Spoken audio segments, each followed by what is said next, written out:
دوسرے کی طرف انگلیاں اٹھانے کی بجائے میں اور آپ اپنے آپ کو دیکھیں کہ ہم کس جگہ پہ کھڑے ہیں، اور اپنی زندگی پہ جب غور و تدبر کریں گے تو اپنی خامیوں کو ایک ایک کر کے جب ہم دور کرنے لگ جائیں گے تو ایک خوبصورت زندگی ترتیب پاتی جائے گی۔ وَتَوَاصَوْا بِالْحَقِّ وَتَوَاصَوْا بِالصَّبْرِ۔ خسارے سے بچنے کے دو اور طریقے بیان فرمائے۔ ایک تو حق کی وصیت، حق سے مراد تین چیزیں ہیں۔ امام قرطبی لکھتے ہیں اے الاسلام، اے توحید، اے القرآن۔ یہ مومن کی زندگی ہے کہ وہ ان تین چیزوں کی وصیت کرتا ہے اور لوگوں تک اس بات کو پہنچاتا ہے، توحید کو، اسلام کو اور قرآن کو۔ اس وقت کسی نبی کی امت کے پاس اس نبی کا لایا ہوا دین اصلی حالت میں موجود نہیں ہے، دین کی شکلیں بگاڑ دی گئی۔ میں نے آج بھی کچھ مناظر دیتے ہیں کہ اپنے دینداروں نے اپنے دین کی شکلیں بگاڑ دی۔ دنیا کے اندر جتنے بھی مذاہب ہیں، چاہے وہ الہامی مذاہب ہے چاہے وہ غیر الہامی مذاہب ہے، انہوں نے اپنے پیغمبروں کی تعلیمات کو مسخ کر دیا ہے اور وحی الہی کے اندر تحریف کر دیا ہے۔ اصل صحیفہ آسمانی کسی بھی امت کے پاس موجود نہیں ہے۔ اس امت پر اللہ کا فرض ہے، اللہ کا فضل ہے اور اس کی رحمتیں ہیں کہ زیر زبر کے تغیر کے بغیر 14 صدیاں قبل جو دین ہمارے پاس آیا تھا، آج قرآن کی صورت میں اصلی دین ہمارے پاس آج بھی موجود ہے، اور یہ کسی امت کے پاس یہ اعزاز نہیں ہے۔ تو ہم اس کتاب کی وصیت پوری دنیا کے اوپر کر سکتے ہیں، اور میرے اور آپ کے آقا و مولا نے فرمایا، سیدنا علی المرتضیٰ سے مروی ہے، حضور نے ارشاد فرمایا کہ جب قرب قیامت میں جو ہے وہ فتنے برسیں گے تو عرض کی گئی یا رسول اللہ ان فتنوں سے بچنے کی صورت کیا ہوگی؟ تو حضور نے فرمایا اللہ کی کتاب قرآن مجید، اس کتاب کو تھام لو گے تو فتنوں سے بچ جاؤ گے۔ لیکن افسوس کہ ہم نے اس کتاب کو اس معنی میں تھاما ہی نہیں، ہم کتاب کو چھوڑے ہوئے ہیں۔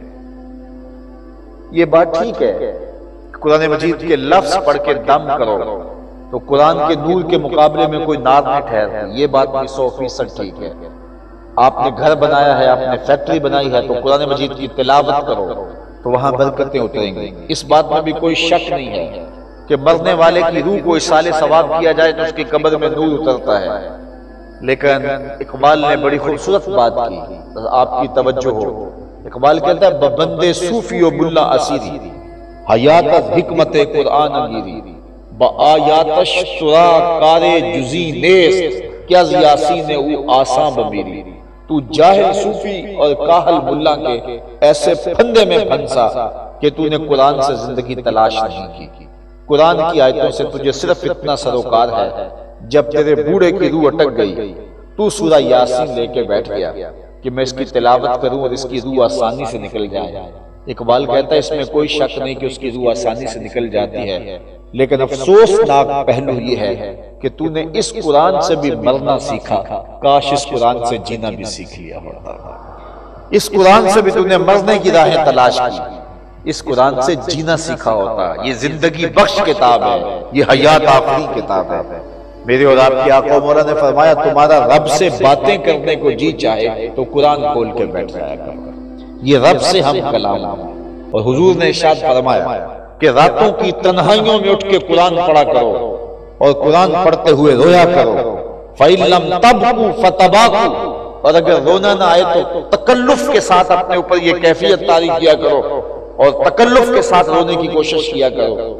حضرت داتا گنج بخش علی حجویری علیہ رحمہ سے ایک مرید نے پوچھا حضرت اگر رونے کی کوشش کریں پھر بھی رونا نہ آئے تو حضرت فرمانے لگے پھر اپنے مقدر پہ رویا کرو، اتنے سنگ دل ہو گئے ہو کہ تمہاری آنکھیں آنسوں کا خراج نہیں دیتے۔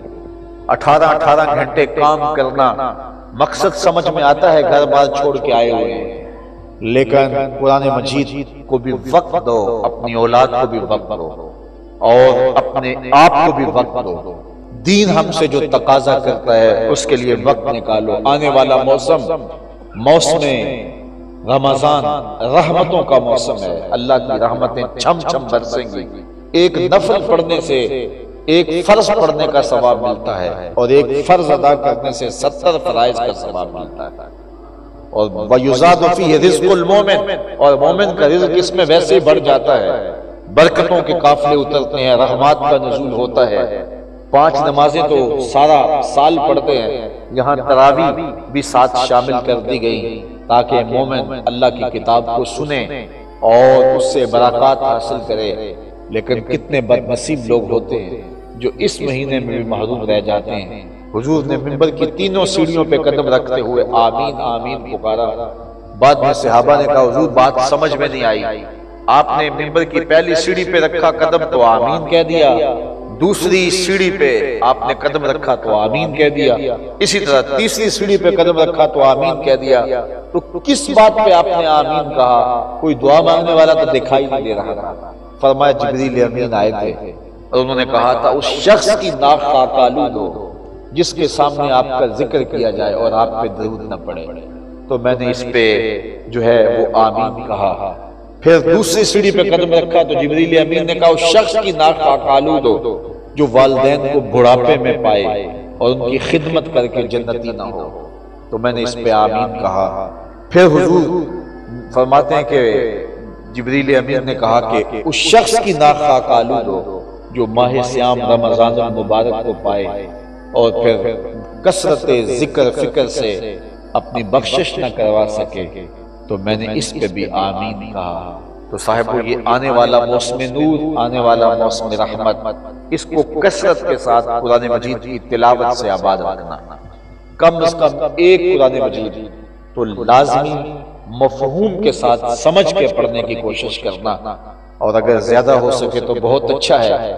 اور اس موسم نور میں اپنے بچوں کو بھی اپنے ساتھ انگلی سے لگا کے مسجدوں کا رخ دکھانا اور اپنے گھر کی خلوتوں کے اندر اپنی اولادوں کو کتاب اللہ کی تلاوت کی طرف جو ہے وہ مبذول کرنا تاکہ ان کی زندگی میں اس کا رنگ چڑھے۔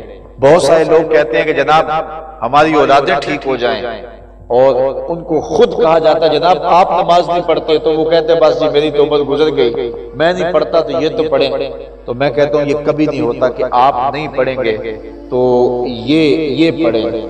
الولد سر لأبیہ، بیٹے راز ہوتے ہیں باپ کا۔ ہاں زندہ سے مردہ، مردہ سے زندہ نکالنے پہ اللہ قادر ہے۔ کبھی کبھی ایسا ہو جاتا ہے برے لوگوں کی اولاد اچھی ہو جاتی ہے، اور کبھی کبھی ایسا ہوتا ہے کہ اچھے لوگوں کی اولاد بھی بری ہو جاتی ہے، لیکن جو ضابطہ ہے، جو قاعدہ ہے، وہ یہ ہے کہ اچھے لوگوں کی اولادیں اچھی ہوتی ہیں، برے لوگوں کی اولادیں بری ہوتی ہیں، اور جو گھر کے اندر بچے دیکھتے ہیں اس پہ عمل کرتے ہیں۔ یہ بات ذہن میں رکھیں کہ بچے قول سے نہیں عمل سے سیکھتے ہیں۔